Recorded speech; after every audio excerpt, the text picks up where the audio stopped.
এখন আপনার মৃত্যুর পরে আপনার কোথায় জন্ম হবে দেখাচ্ছে গীতায়। কোথায় দেখাচ্ছে?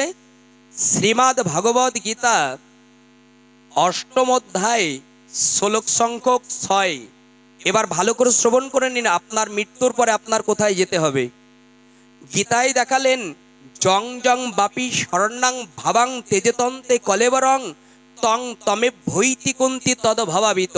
গীতায় জানালেন, মৃত্যুর সময় যে যে ভাব নিয়ে দেহত্যাগ করবে, আমি গোবিন্দ কথা দিলাম সেইভাবে তার পুনর্জন্ম।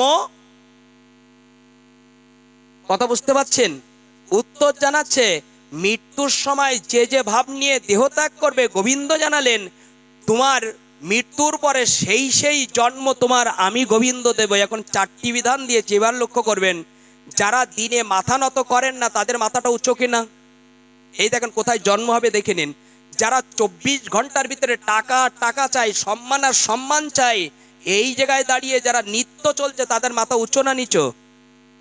আর যারা ভগবানকে প্রণাম করে তাদের মাথা নিচু না উঁচু? আকাশ থেকে যদি জল পড়ে, আচ্ছা পাহাড় উঁচু আর গর্ত নিচু, আকাশ থেকে জল পড়লে কোথায় জন্মে? পাহাড়ে জন্মে না গর্তে জন্মে?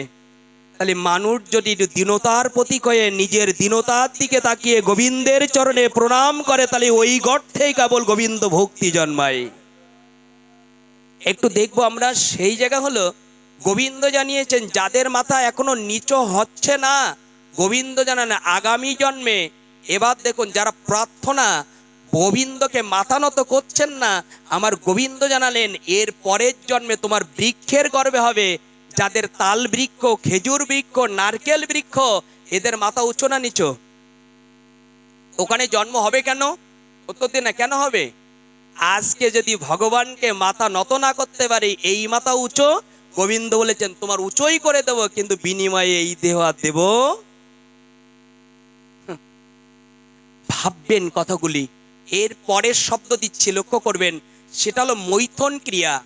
এখন মৈথন, স্বামী থাকতে স্ত্রী অন্যর সঙ্গে দৈহিক মিলনের রত কত পেপার পত্রিকা, টিভির পর্দা খুললে দেখা যায়।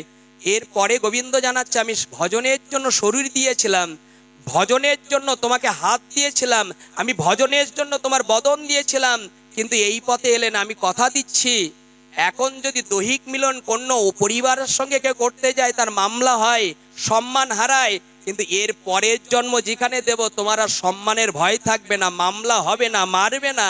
সেটা হলো এর পরের জন্ম হবে শূকরের গর্ভে, পরবর্তীতে তোমার জন্ম হবে।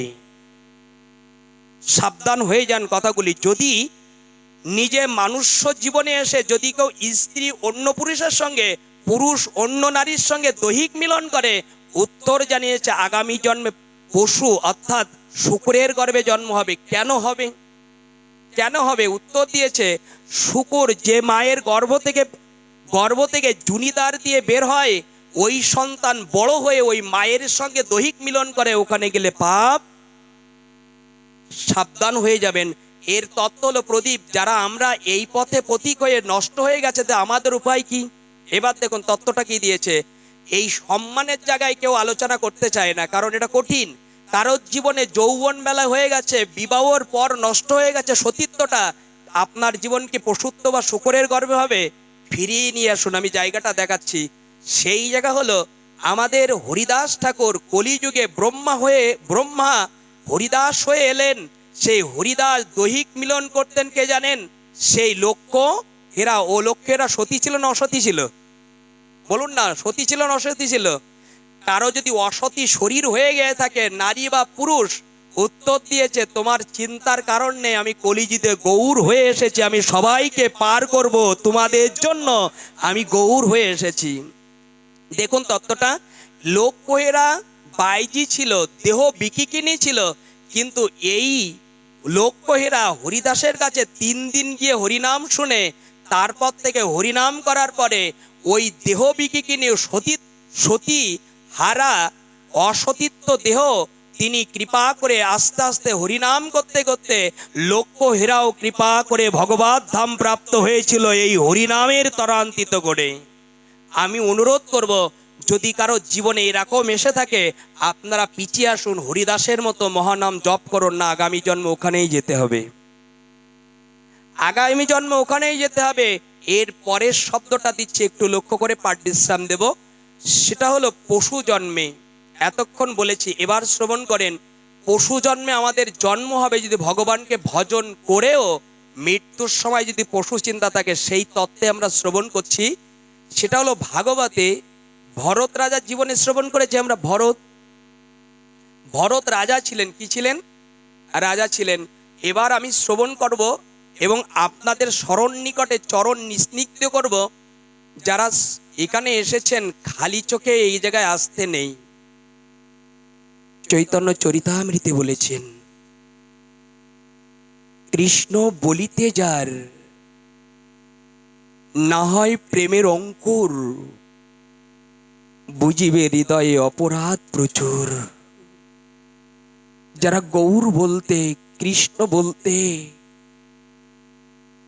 এক ফোঁটা নয়ন জল দিয়ে ভাগবত কথা শ্রবণ করতে পারে না, মনে করবেন অনেক জন্ম জন্মান্তরের অপরাধী আমি, গৌর বলতে কেন কৃপা করে চোখের জল আসছে না। চৈতন্য চরিতামৃতে বলছে, আদিলীলায় বর্ণনা করেছেন যে কৃষ্ণের চরণে জল ও তুলসী দেয় যেই জন, তারি ঋণ সুদিতে আমি করিও চিন্তন। উত্তর দিয়েছে চৈতন্য মহাপ্রভু, যদি ভাগবত পাঠে হরিনাম সংকীর্তনে ঠাকুর ঘরে গিয়ে গোবিন্দের রাঙা দুটো চরণ দেখে, গোপালের নয়ন বদন দেখে কোন ভক্তের এক ফোঁটা নয়ন জল দিতে পারে? আমার গোবিন্দ বলেছেন, কৃষ্ণের চরণে জল ও তুলসী দেয় যেই জন, তারি ঋণ সুদিতে আমি করিও চিন্তন। এক ফোঁটা নয়ন জল দিলে আমি গোবিন্দ তার কাছে ঋণী হয়ে যাই, কি করে শোধ করব? এখানে বসে এক ফোঁটা নয়ন জল গোবিন্দের কথা শুনতে শুনতে দেবেন। গোবিন্দ বলেছেন, আমি ঋণ শোধ করার জন্য কোথায় দাঁড়িয়ে যাই জানো? যেদিন তোমার প্রাণ চলে যাবে, বলো হরি বলবে, কাঁধে তুলবে, চিতায় নিয়ে যাবে, কলসিটা ফাটাবে, নিজের সন্তান যা সম্পত্তি পাবে, ওই সন্তান কলসিটা ফাটানোর পর একটু দূরে এসে দাগ কেটে বলবে ওইদিকে। আর একটু ভাববেন, বলবে কিনা শ্মশান ঘাটে? বলবে কিনা? আমার গৌর বলেছে, আমার কৃষ্ণচন্দ্র বলেছে, যে ছেলের ভরসা করলে ওই ছেলে বলে গেল ওই দিকে আর তাকাবে না। এখন তোমার এই অন্ধকারের দিনে কে আপন হবে? কে আর আপন হবে?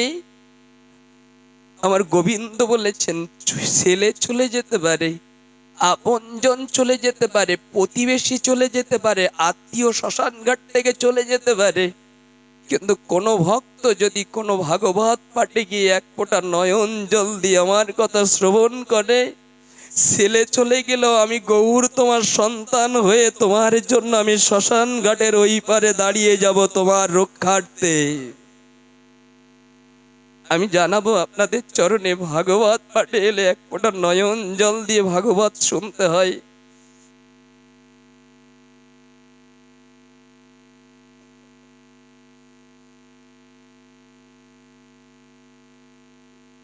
জয় রাধে।